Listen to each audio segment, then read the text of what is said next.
You see this leaf? It might look ordinary, but it's actually one of the most advanced pieces of technology on the planet. I mean, it's a self-replicating, solar-powered engine. So let's go ahead and take a look under the hood.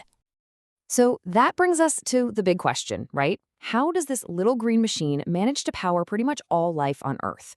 It takes sunlight, water, and carbon dioxide and somehow turns them into the food we eat and the very oxygen we're breathing right now. So how on earth does it do it? Well, inside every single leaf is a solar engine, a tiny factory that's been perfected over billions of years of evolution. So for this explainer, we're going to go on a micro safari. We're shrinking down to see this incredible engine at work. All right, first things first, let's get acquainted with the machine itself. Our journey starts right here. Now, this isn't just a leaf. You've got to think of it as a biological solar farm. It's harnessing the power of a star that's 93 million miles away. Okay, now it's time to shrink down and find the factory floor. If we magnify this surface, we see these specialized cells, and inside them, you'll find dozens of these little green disks. Those are the chloroplasts. You can think of them like tiny, self-adjusting solar panels, always moving around to catch the absolute maximum amount of sunlight. This is where the real action happens. And here's an even closer look at our factory. See those stacks that look like green coins? That's the grana. It's where all the light energy gets captured. And the fluid-filled space all around it? That's the stroma. That's the assembly line where the sugars get built. Two totally separate departments for two very different jobs. You know, the whole process of photosynthesis really unfolds like a play in two distinct acts. So Act 1 is the light-dependent reaction. This all goes down in the grana, and as the name suggests, it absolutely needs sunlight to turn light energy into chemical energy. The main things it produces are two energy-carrying molecules, ATP, which is like the cell's universal energy currency, and NADPH, which is basically a high-energy electron carrier. Then you have Act 2, the light-independent reaction. This uses the energy from that ATP and NADPH to build sugars. It doesn't need light itself, just the energy that was captured back in Act 1. But before we dive any deeper, let's solve a quick puzzle. I mean, we all know plants are green, but why? And is that color actually important for how they work? To figure this out, we're going to need two clues. Over on the left, you've got the action spectrum. This shows us which colors or wavelengths of light are the best at driving photosynthesis. And you can see these huge peaks in the blue, violet, and the red parts of the spectrum. Then on the right, we have the absorption spectrum for a specific pigment, showing which colors it soaks up. Okay, now for the big reveal.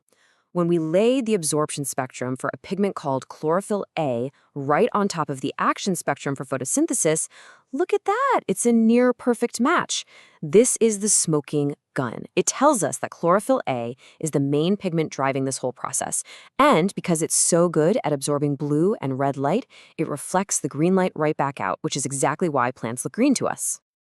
So now that we've met our main character, chlorophyll A, let's follow the action. We are about to trace the absolutely incredible journey of a single electron as it zips through the light-dependent reactions. It all kicks off when a photon of sunlight smacks into a protein complex called Photosystem5. That energy gets funneled to a reaction center where it zaps an electron, boosting it way up to a higher energy level. Before that electron can lose its energy, an acceptor molecule swoops in and grabs it, and in that split second, light energy has officially been transformed into chemical energy. But hold on a second. Photosystem2 just gave away an electron. If it can't get a replacement, the entire process would just grind to a halt. So where does that new electron come from? This is where the real genius of the system shows up. Photosystem2 has an enzyme that does something that seems almost impossible. It splits water. It literally rips apart H2O molecules, steals their electrons to replace the ones it lost, and what's left over? Protons and oxygen gas. Yeah, this one reaction is the source of basically all the oxygen in our atmosphere. Just incredible. Okay, so let's get back to our high-energy electron. It gets passed down a line of protein carriers, kind of like a bucket in a fire brigade. And with each handoff, as it moves from one carrier to the next, it releases a little bit of energy. That energy is what's used to produce ATP, the cell's universal power source. By the time our little electron gets to the end of this chain, it's lost most of its energy. But it has arrived at another protein complex, photosystem 1. And just in the nick of time, another photon of light comes in and gives it a second powerful boost, re-energizing it and shooting it right back up to a high-energy state. Now, this re-energized electron is used to create NADPH, that other crucial energy-carrying molecule we talked about. You can think of NADPH as a high-energy delivery truck, fully loaded with power and ready to drive over to the next stage of photosynthesis, building the actual sugars. So, this whole journey, up, down, then back up again, if you plot it on a graph based on energy level, it creates a shape that looks like a sideways Z. And that's exactly what scientists call it, the Z scheme. It's a perfect map of the electron's wild ride, showing the two energy boosts from sunlight and the creation of both ATP and NADPH. Now, the journey we just followed, the Z scheme, that's the main pathway. It's called non-cyclic. But plants are clever. They have a backup plan. When they need more ATP but already have plenty of NADPH, they can switch to a cyclic pathway that only uses photosystem 1.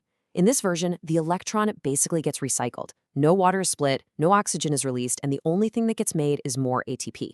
It's just a really efficient way to fine-tune energy production on the fly. Okay, let's zoom back out now and take a look at the big picture. You see, the electron's journey is really just the beginning. The ATP and NADPH it helped create are now shipped over to the stroma.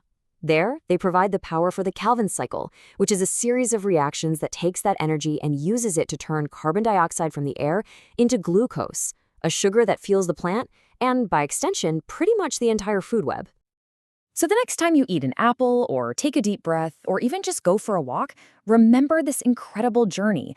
The energy that is powering your every single move began as a tiny photon of light captured by the amazing solar engine inside a leaf.